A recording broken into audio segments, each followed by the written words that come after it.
Welcome to Getting Creative in Iowa's Creative Corridor, a spotlight on people who are making the absolute most of the artistic, employment, and recreational opportunities that make Iowa's Creative Corridor one of the best places in the country to live. I'm Dennis Green. My guest today has toured the world as a sound technician with artists like Sting, Phil Collins, and Jody Messina, and has composed for TV, film, and recorded CDs. You've probably seen him on stage dozens of times, but rarely in the spotlight himself. But as a composer, keyboard and guitar player, he's one of those people who just makes everyone around him sound better. A New York native, he's made his home in Iowa for over 2 decades, where he's launched a nationally known creative agency, founded an award-winning performing arts group, and is the first call anybody in the corridor makes when they need the music to be just right. He's the Director of Creative Experience at North 40 and one of the founding directors of SPT Theater. Say hi to Gerard Estella. Gerard, thanks for joining me today. Thanks, Dennis. Thanks for having me. Tell me a little bit about growing up in New York and how you got interested in so many different aspects of the arts and performance and music. Well, I'm very lucky. Where I was raised, everything happens there at some point in some time. The influence of this city is the fact that I was able to see and hear almost anything because, frankly, my parents were generous in saying, let's go experience. My sister, who's 3 years older, started taking piano lessons. She was right around 6 at the time. My understanding is I started copying her on the piano. And her piano teacher convinced my parents to let me take lessons even though I was 3. So I really don't remember not playing. So in a very simple way, I guess it's always been part of the DNA because of the surroundings of where I am, because the family was able to say, hey, you know, let's not just be who we are, let's learn about what other people do and what other cultures do. And it's really available. And in New York City, it's also very inexpensive because all you have to do is walk down the street. And then being able to say, yeah, a 3-year-old should be playing piano.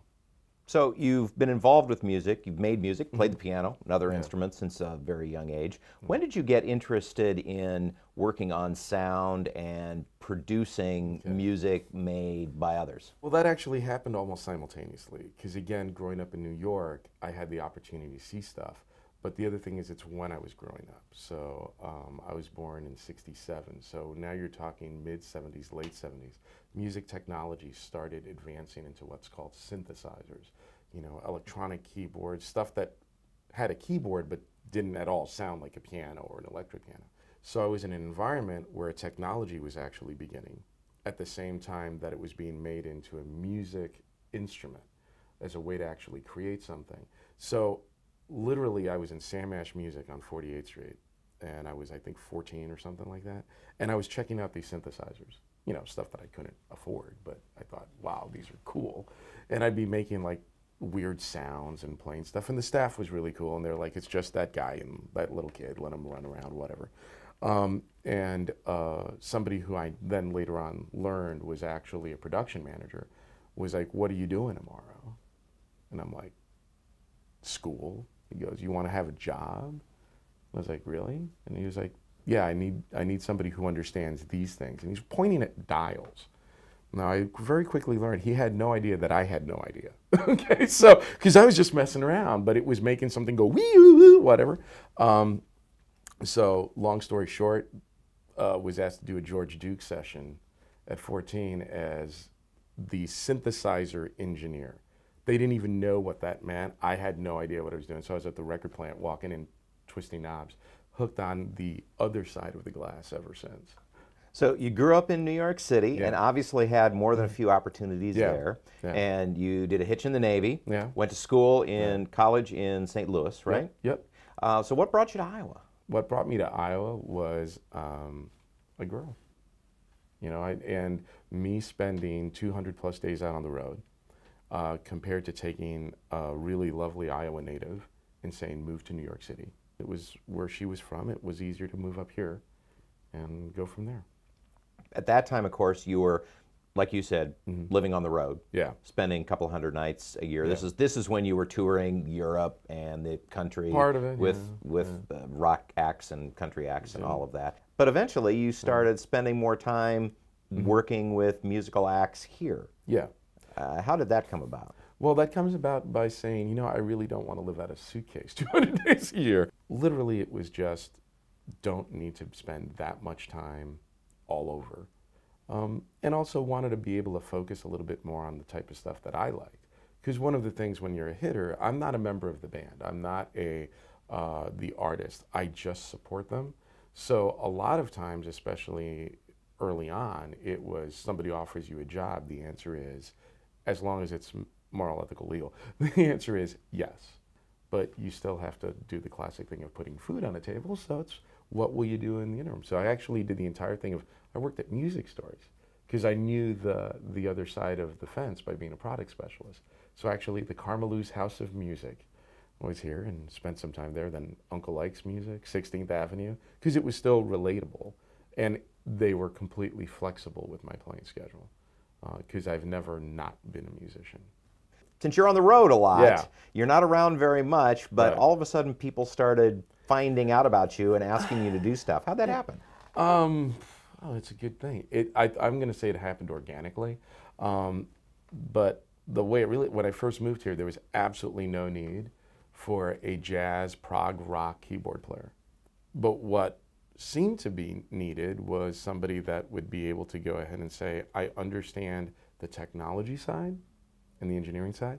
And because, again, part of my background, it turned into, well, the first ways that I started working was people going and saying, can you help us with our sound?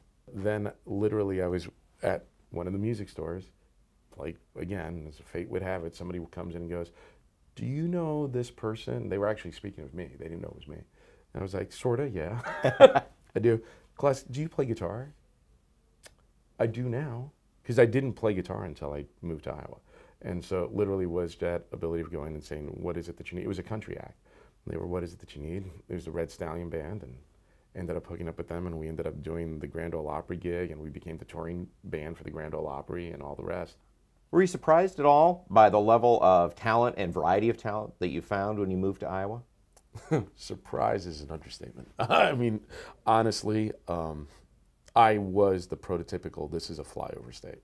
I think to be fair to those people who would be like, well, you know, I was closed-minded about Iowa. Yeah, and in some ways, yes. But it's also because Iowa is exactly what it says it is. It's understated. It does not promote itself in the arts community at all. Nobody from Iowa ever said, this is my resume. They're not really self-promoters. They're like, my talent should speak for itself. They're humble. They work harder than most, I'll say that. And so when I got to know that trait, I really started to see there's a true pool of talent, and the hardest part we have is keeping them here because they're that good. By proportion, tremendously talented people. But here's what was really interesting to me. It's not just performing arts. It's a lot of the creative arts. And it's not fine art, it's also commercial art, where you would be looking at a population of this size and go, really? There's how many graphic designers, how many wordsmiths, there's how many web people. I expect that in Portland. You know, I expect that in Atlanta. I don't expect it in Cedar Rapids.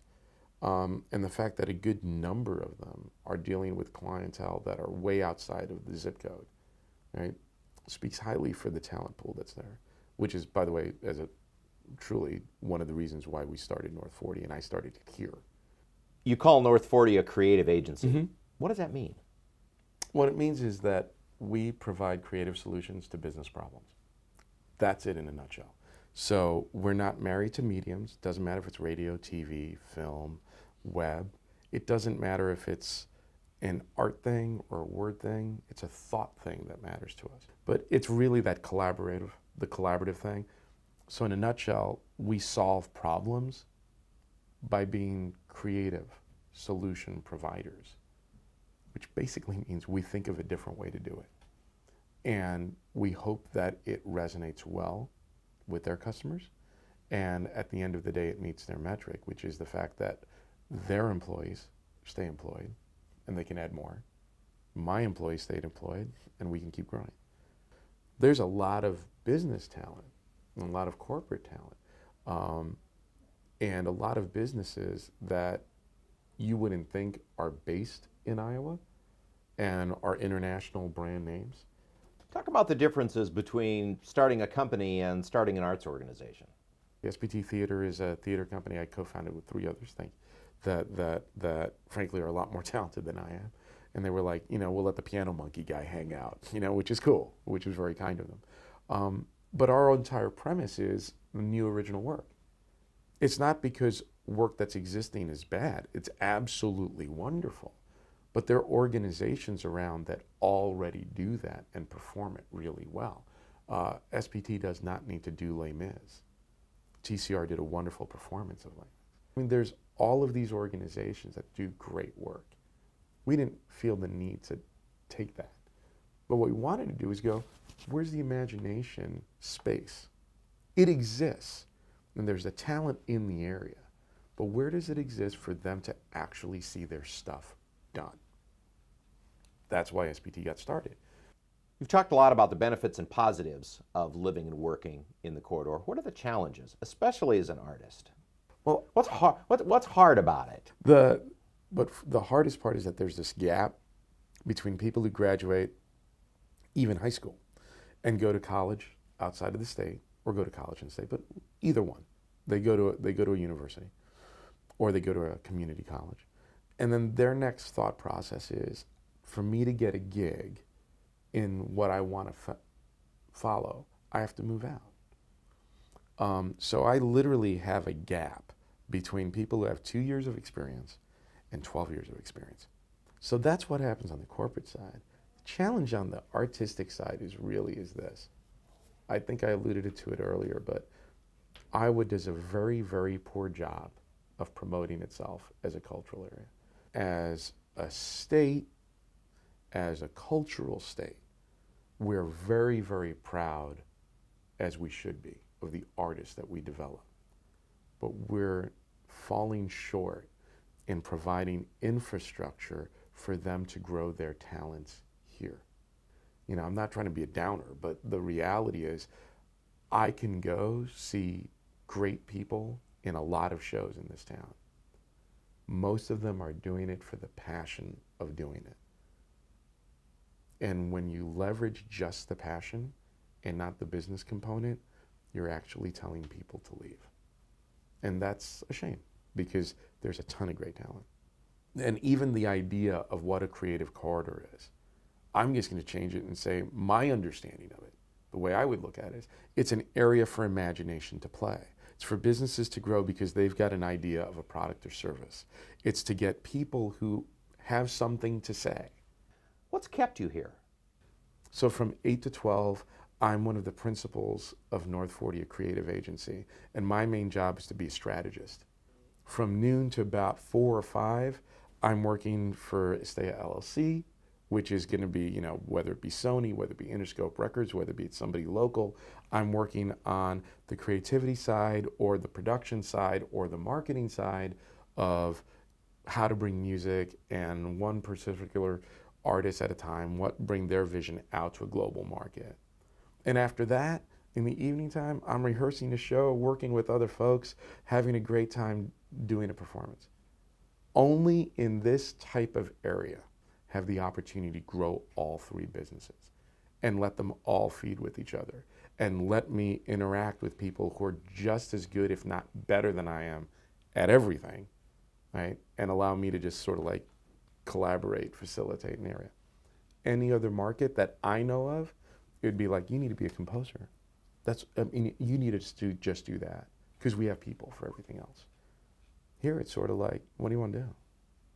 The beauty of being in Iowa and the beauty of being at the beginning of the Creative Corridor concept, before it was even thought of as a concept, is the fact that I'm able to state, no, this is who I am. That's what's missing when you say the words Creative Corridor. People don't get that it really means the opportunity to imagine and the opportunity to take that imagination and make it a reality. And all we need is more people to get it and get on board. You can catch Gerard Estella on just about any stage up and down the Creative Corridor, but primarily with his work with SPT Theater. Find out more about them at spttheater.org. If you'd like to learn more about North 40, n40.com. Here in Iowa's Creative Corridor, we strive to live more than the average life.